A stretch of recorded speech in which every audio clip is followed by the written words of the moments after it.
ओम श्री गणेशाय नमः।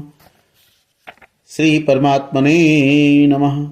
श्रीमद् भगवत गीता द्वितीय अध्याय श्लोक 54 से श्लोक 71 तक। इस भाग में अर्जुन भगवान कृष्ण से प्रश्न करते हैं, हे केशव, स्थित प्रज्ञ व्यक्ति किस प्रकार होता है, उसके क्या लक्षण हैं और वह किस प्रकार का आचरण करता है। श्री अर्जुनोवाच स्थित प्रज्ञस्य का भाषा समाधिस्तस्य केशव स्थिति किम प्रभासेत किमासीत प्रजेत किम। अर्जुन बोले, हे केशव, समाधि में स्थित परमात्मा को प्राप्त हुए स्थिर बुद्धि पुरुष का क्या लक्षण है। वह स्थिर बुद्धि पुरुष कैसे बोलता है, कैसे बैठता है और कैसे चलता है। श्री भगवानुवाच प्रजाहाति यदा कामान सर्वान् पार्थ मनोगतान् आत्मन ये वात्मनः तुष्टा स्थित प्रज्ञ सिद्धोच्यते। भगवान बोले, हे अर्जुन, जिस काल में यह पुरुष मन में स्थित संपूर्ण कामनाओं को भली भांति त्याग देता है और आत्मा से आत्मा में ही संतुष्ट रहता है, उस काल में वह स्थित प्रज्ञ कहा जाता है। दुखेष्वनुद्विग्नमनाः सुखेषु विगत स्पृहा वीतराग भय क्रोधा स्थिर धीर निरुच्यते। दुखों की प्राप्ति होने पर जिसके मन में उद्वेग नहीं होता, सुखों की प्राप्ति में जो सर्वथा निःस्पृह तथा जिसके राग भय और क्रोध नष्ट हो गए हैं, ऐसा मुनि स्थिर बुद्धि कहा जाता है। यह सर्वत्रान भी स्नेह प्राप्य शुभाशुभम नाभिनंदति न द्वेष्टि तस्य प्रज्ञा प्रतिष्ठिता। जो पुरुष सर्वत्र स्नेह रहित हुआ, उस शुभ या अशुभ वस्तु को प्राप्त होकर न प्रसन्न होता है और न द्वेष करता है, उसकी बुद्धि स्थिर है। यथा संहरते चायं कूर्मो अंगानि सर्वशः इंद्रियाणि इंद्रियार्थेभ्यस्तस्य प्रज्ञा प्रतिष्ठिता। और कछुआ सब ओर से अपने अंगों को जैसे समेट लेता है, वैसे ही जब यह पुरुष इंद्रियों के विषयों से इंद्रियों को सब प्रकार से हटा लेता है, तब उसकी बुद्धि स्थिर है, ऐसा समझना चाहिए। विषया निर्वर्तन्ते निराहारस्य देहिनः रसवर्ज्यं रसोप्यस्य परं दृष्ट्वा निवर्तते। इंद्रियों के द्वारा विषयों को ग्रहण न करने वाले पुरुष के भी केवल विषय तो निवृत्त हो जाते हैं, परंतु उनमें रहने वाली आसक्ति निवृत्त नहीं होती। इस स्थित प्रज्ञ पुरुष की तो आसक्ति भी परमात्मा का साक्षात करके निवृत्त हो जाती है। अतः स्थिति प्रज्ञ पुरुष ही आसक्ति से निवृत्त हो पाता है। यततो ह्यपि कौन्तेय पुरुषस्य विपश्चितः इंद्रियाणि प्रमाथीनि हरन्ति प्रसभं मनः। हे अर्जुन, आसक्ति का नाश न होने के कारण ये प्रमथ स्वभाव वाली इंद्रियां यत्न करते हुए बुद्धिमान पुरुष के मन को भी बलात् हर लेती हैं। तानि सर्वाणि संयम्य युक्त आसीत मत्परः वसेहि यस्येन्द्रियाणि तस्य प्रज्ञा प्रतिष्ठिता।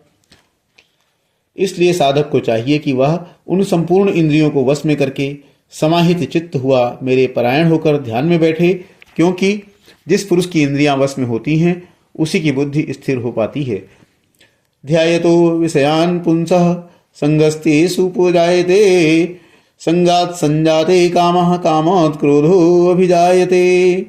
विषयों का चिंतन करने वाले पुरुष की उन विषयों में आसक्ति हो जाती है, आसक्ति से उन विषयों की कामना उत्पन्न होती है और कामना में विघ्न पड़ने से क्रोध उत्पन्न होता है।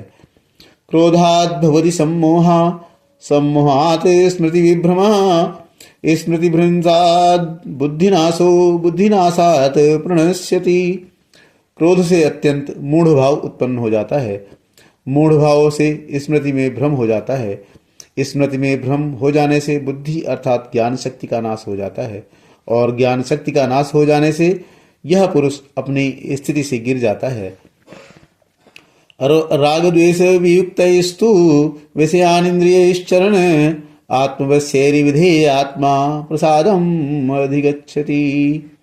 परंतु अपने अधीन किए हुए अंतःकरण वाला साधक अपने वश में की हुई राग द्वेष से रहित इंद्रियों द्वारा विषयों में विचरण करता हुआ अंतःकरण की प्रसन्नता को प्राप्त होता है।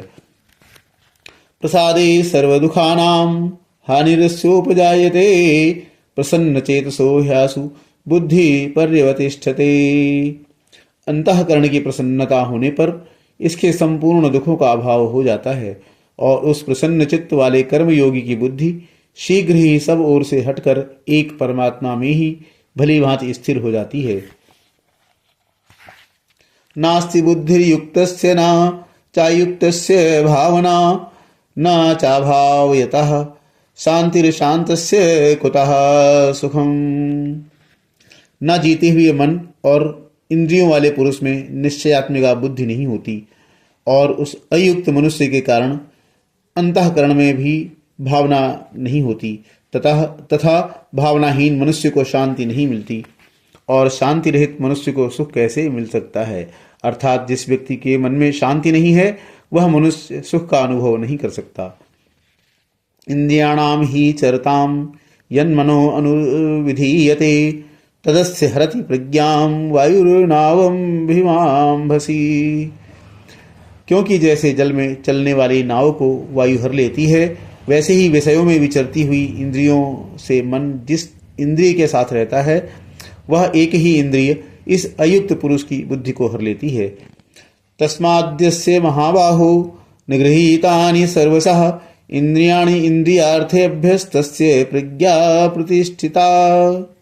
इसलिए हे महाबाहो, जिस पुरुष की इंद्रियों के विषयों से सब प्रकार निग्रह की हुई हैं उसी की बुद्धि स्थिर है। अर्थात जिस व्यक्ति की इंद्रियां उसके विषयों से निग्रह की हुई हैं अर्थात दूर हो चुकी हैं वह व्यक्ति ही स्थिर बुद्धि है।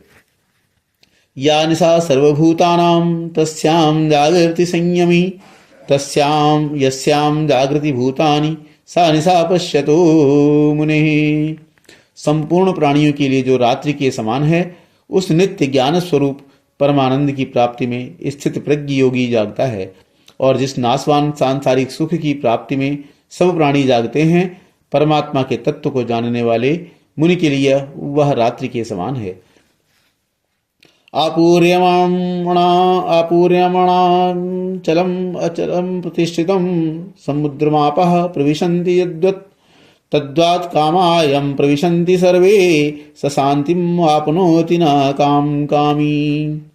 जैसे नाना नदियों के जल सब ओर से परिपूर्ण अचल प्रतिष्ठा वाले समुद्र में उसको विचलित न करते हुए समा जाते हैं वैसे ही सब भोग जिस स्थित प्रज्ञ पुरुष में किसी प्रकार का विकार उत्पन्न किए बिना ही समा जाते हैं वही पुरुष परम शांति को प्राप्त होता है, भोगों को चाहने वाला नहीं।